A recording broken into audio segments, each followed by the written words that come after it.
Hey there, picture this. You're looking at a chart, and instead of just seeing random price movements, you can instantly spot where the market's headed, when it's about to reverse, or when to jump in and catch a trend. That's the power of price action trading. And today, I'm going to help you unlock it. Whether you're brand new to trading or have some experience, this course will help you level up. So hit that subscribe button because you don't want to miss our next episodes, and let's dive right in. Okay, so what exactly is price action? It's basically analyzing the actual price movements of an asset without relying on indicators like moving averages, oscillators, or anything else. You're looking at raw price data, just candlesticks on a chart, and trying to understand what the market is telling you. For example, say you're watching Bitcoin, BTC, on a 4-hour chart. You see the price bouncing off a specific level multiple times, like it keeps hitting $30,000 but never goes lower. That's a support level, and it's telling you there's strong buying pressure there.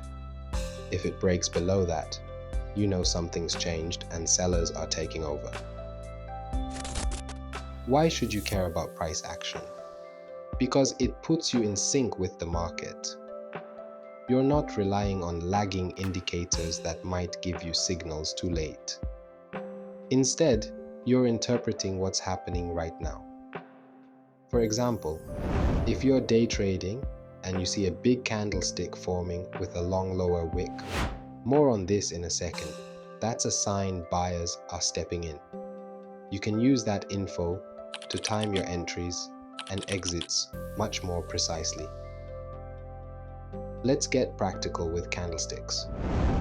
Imagine you're trading EUR USD. Each candlestick tells a mini story of what happened during a specific time frame, whether it's 5 minutes, 1 hour, or 1 day. Open, where the price started. Close, where it ended. High, the highest point it reached. Low, the lowest point it dropped to. Take the hammer candlestick, for instance. This is a single candlestick pattern with a small body and a long lower wick. If you see this at the bottom of a downtrend, it's a sign the market might be about to reverse, because the long wick shows that sellers tried to push the price down but couldn't hold it there. So, if you're looking at a stock like Tesla and you see a hammer form after a downtrend, it might be a good time to start thinking about a potential buy. Now, on to trends. Trading in the direction of the trend is one of the easiest and most profitable ways to make money in the market. Uptrend. Price is making higher highs and higher lows. Picture a staircase going up. Every pullback is just a chance for buyers to jump back in. Example. You're watching Apple stock and it's been making higher highs for a week. Instead of waiting for it to peak, you decide to buy during the next pullback because the trend is clearly bullish. Downtrend. Price is making lower highs and lower lows, like a staircase going down. Example. Look at oil prices after a big sell-off. You see lower lows forming, so instead of buying the dip, you short the rallies, betting the price will drop. Range-bound market. Sometimes price isn't trending, it's just bouncing between support and resistance levels. In these cases, you buy at the bottom, support, and sell at the top, resistance.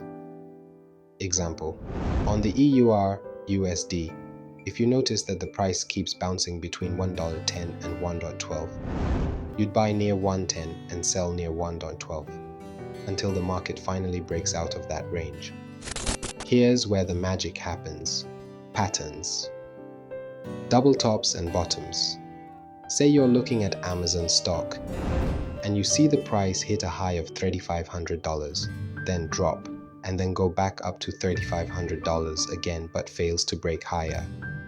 That's a double top, and it signals a potential reversal down. Triangles.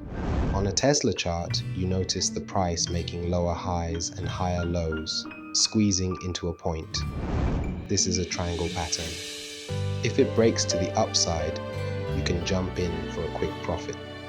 If it breaks down, you'd want to short it. Flags. Imagine the price of Netflix shoots up and then consolidates in a tight range. This looks like a flagpole with the flag fluttering in the wind. It's usually a sign that the uptrend will continue once the price breaks out of the flag. Supply and demand zones are where large institutions make their moves. For instance, when you see a sharp drop in price, that's likely a supply zone, where sellers flooded the market. If price comes back to that zone, it'll often get rejected again. Similarly, when price shoots up from a certain level, that's a demand zone. Traders will wait for the price to return to that zone before buying again. Example: on a USD JPY chart, if you see a big spike up from 130 US, that's a demand zone. Next time the price dips back to 130 USD, it's probably a good place to go long.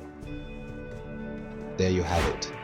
Practical, real-world price action strategies. Now, it's your turn to apply them in your own trades. Keep practicing, keep learning, and don't forget to subscribe so you don't miss the next lesson on candlestick and chart patterns.